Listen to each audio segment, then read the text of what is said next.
Hi friends, இந்த வீடியோவில் நாம் எதை பற்றி பார்க்க போகிறோம்னா கார்த்திகை தீபம் சீரியல் ரிவ்யூ பற்றி தான் இந்த வீடியோவில் பார்க்க போகிறோம். சரி வாங்க வீடியோக்குள்ளே போகலாம். இந்த ஒரு எபிசோட் எப்படி ஸ்டார்ட் ஆகுதுன்னா, நம்ம தீபா வீட்டில் வந்து கொண்டாடிட்டு இருக்காங்க அவங்க திருமண நாளை. இன்னொரு பக்கம் ரம்யாவை கார்த்திக் தீபா திருமண நாளுக்கு எப்படியாச்சும் அவங்க வீட்டுக்கு போக விடக்கூடாதுங்கிறதுக்காக ஐஸ்வர்யா ரியா வந்து அடுத்தடுத்து தடங்கள் பண்ணுறாங்க. இருந்தாலும் எல்லா தடங்களையும் மீறி ரம்யா ஆட்டோ பிடிச்சிட்டே நேராக கார்த்தி வீட்டுக்கு வந்துடுறாங்க. இங்கே பார்த்தோன்னா தீபா கார்த்தி கேக்கெலாம் கட் பண்ணி க்யூட்டாக ஊட்டி விட்டுட்ருக்காங்க. இது பார்த்து ரம்யா செம்மையாக அந்த இடத்துல அதிர்ச்சியாகி இடிச்சு போய் நின்றுட்டுருக்காங்க. இதை ஓரமாக நம்ம ரியா வந்து பார்த்துட்றாங்க. என்ன இது, கார்த்திக் தான் தீபாவோட ஹஸ்பண்டா? அப்போது நமக்கு லெட்டர் கிஃப்ட் எல்லாம் வந்தது, ஐயோ ஒரே குழப்பமாக இருக்கே அப்படின்னு சொல்லி ரம்யா வந்து பேர் அதிர்ச்சியில் நின்றுட்டுருக்காங்க. இந்த பக்கம் நம்ம தீபாவுக்கு தெரியாமலே ரம்யா திரும்பி அவங்க வீட்டுக்கே கிளம்பிடுறாங்க. இங்கே பார்த்தோன்னா நல்லபடியாக செலிப்ரேட் பண்ணி முடிச்சிடுது. அப்போது தீபா என்ன பண்ணுறாங்கன்னா ரம்யா வந்திருக்காங்களான்னு பார்க்குறாங்க. ஆனால் காணும். என்னங்க இவ்வளோ நேரமாக அம்முக்குட்டி என்ன பண்ணுறா, கொஞ்சம் இருங்க என் ஃப்ரெண்டுக்கு ஃபோன் போடுறா அப்படின்னுட்டு நேராக ரம்யாவுக்கு தீபா ஃபோன் அடிக்கிறாங்க. அப்போது ரம்யா வந்து ஃபோனை கட் பண்ணி விடுறாங்க. என்ன ஆச்சு, நீங்கள் போனாலே ரம்யா ஃபோனை அட்டென்ட் பண்ணிடுவா. இப்போ என்ன ஆச்சு, இவ இப்படி கட் பண்ணுறான்னா கண்டிப்பாக ஏதோ பிரச்சனையாக இருக்குங்கிற மாதிரி தீபா வந்து புரிஞ்சுக்கிறாங்க. அதுக்கப்புறமா நல்லபடியாக செலிப்ரேட் பண்ணி முடிச்சிருது. இதே டைம் ரியா வந்து வீட்டில் நடந்த எல்லா விஷயத்தையுமே ஐஸ்வர்யாவுக்கு அப்டேட் பண்ணுறாங்க. இதெல்லாம் பார்க்க முடியாமல் திரும்பிட்டு போயிட்டா. இனி ரம்யாவோட ஃபர்ஸ்ட் எதிரி அந்த தீபா தான் அப்படின்னு ரொம்ப சந்தோஷப்பட்டு பேசினதும் ஐஸ்வர்யா வந்து செம்ம ஹாப்பி ஆகுறாங்க. சரி, இனி நம்ம எதுவும் பண்ண தேவையில்லை, ரம்யா ஒரு வகையில் கார்த்திகை பார்த்தது நல்லது தான் அப்படின்னு சொல்லிட்டு ஐஸ்வர்யா வந்து ரொம்ப சந்தோஷப்படுறாங்க. இங்கே பார்த்தோன்னா ரம்யா ரூமில் இருக்காங்க. ஆனால் ஃபேக்ட்ரிக்கு வேற எங்கேயும் போன மாதிரி இல்லை, பயங்கரமாக அழுதுட்டு இருக்காங்க. அப்போ ரம்யா அப்பா வந்து கதவை திறக்க சொல்றாங்க. ரம்யா வந்து ப்ளீஸ் பா எனக்கு கொஞ்சம் தனி இருக்க விடுங்க, இல்லைன்னா நான் செட்டே போயிடுறேன் அப்படின்னதும் ரம்யா அப்பா அதிர்ச்சி ஆறாங்க. என்னம்மா ரம்யா, நீ இப்படி பேசி நான் கேட்டதே இல்லையே, என்னடா ஆச்சு, நீ என்ன பிரச்சனைன்னு சொன்னா தானே நானும் அதுக்கேற்ற மாதிரி அடுத்த நடவடிக்கை எடுக்க முடியும், என்ன ஆச்சு அப்படின்னு கேட்டது. ப்ளீஸ் பா என்னை நீங்க தனிமையில விட்டாலே போதுங்கிற மாதிரி ரம்யா வந்து அழுதுட்டு இருக்காங்க. அப்படின்னு பார்த்து வீட்டுக்கு நம்ம தீபா வராங்க.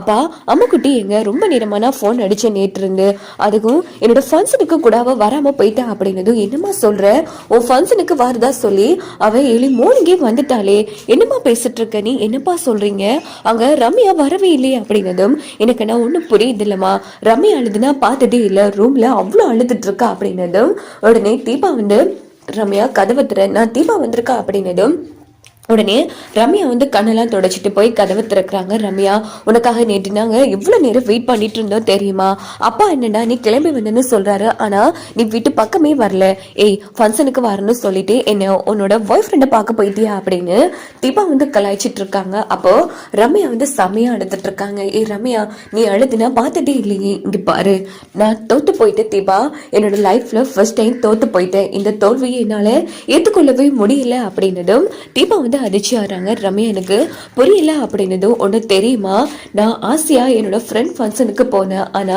என் காதல தான் என் ஃப்ரெண்டோட ஹஸ்பண்ட் தெரிஞ்சதும் அப்படியே அந்த இடத்துல சாகணும் போல இருந்துச்சு தீபா, ஆனா நான் எதுக்கு சாகணும் சொல்லு, நான் எதுக்கு சாகணும் அப்படின்னு கேட்டதும் தீபா வந்து புரியாம இருக்காங்க. எனக்கு புரியல ரம்யா, நீ என்ன சொல்ல வர, ஒன்று தெரியுமா, உன் புருஷன் சாரி என் காதல தான் உன்னோட புருஷன் அப்படின்னு ரம்யா சொன்னதும் தீபா அதிர்ச்சி ஆறாங்க. ரம்யா என்ன பேசிட்டு இருக்க, அதான் எனக்கு ஒண்ணுமே புரியல, நான் இத்தனை நாளாக காதலிச்சுட்டு இருந்தது உன்னோட ஹஸ்பண்ட் கார்த்திகை தான். கார்த்திக் என்னோட ஃபேக்ட்ரியில் வேலை பார்க்குற ஒரு லேபர், ஆனால் எதுக்காக அவர் இவ்வளோ பணக்கார விட்டு பையனாக இருந்துட்டு என்னோட ஃபேக்ட்ரியில் வேலை பார்க்கணும், எனக்கு ஒன்றும் புரியல தீபா, எனக்கு கிஃப்ட் லெட்டர் அனுப்புனேன்னு சொன்னல, அது கார்த்திக்கிட்ட இருந்து வந்தது தான், இங்கே இல்லை அதுக்கு வாய்ப்பே இல்லை ரம்யா, ஆனால் நீ அன்னைக்கு காட்டும் போது நான் வேற ஒருத்தர் தானே பார்த்தேன், இல்லை நான் சரியாக கார்த்திகை தான் காமிச்சேன், ஆனால் நீ தான் வேற ஒருத்தரை பார்த்துருக்க, ஆனால் என்னால் இது தாங்க முடியல தீபா, என்னோட வாழ்க்கையிலேயே நான் எந்த ஒரு ஆண் மேலேயும் ஆசைப்பட்டதே இல்லை, ஃபர்ஸ்டே ஆசைப்பட்டேன்னா அது கார்த்திக் மேல மட்டும்தான்,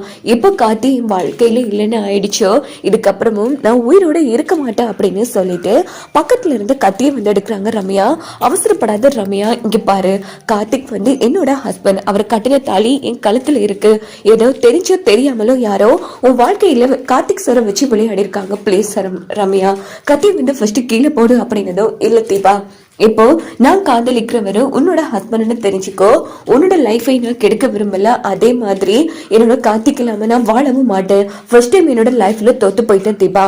இந்த தோத்து போன உயிரை இனி இருக்கக்கூடாது அப்படின்னுட்டு கத்தியால வெட்டலான்னு போகும்போது கத்தியை தள்ளி விட்டுட்டு தீபா ரம்யா கண்ணத்துல அடிடின்னு அடிக்கிறாங்க. உடனே ரம்யா வந்து தீபாவை ஹக் பண்ணி அழுத்துட்டு இருக்காங்க. ப்ளீஸ் தீபா, நீ இப்போ என்ன காப்பாத்தினாலும் கண்டிப்பா நான் சூசைட் பண்ணியே ஆகுவேன். இப்போ என்னடி பிரச்சனை? என்னால கார்த்திக் இல்லாம வாழ முடியாது தீபா.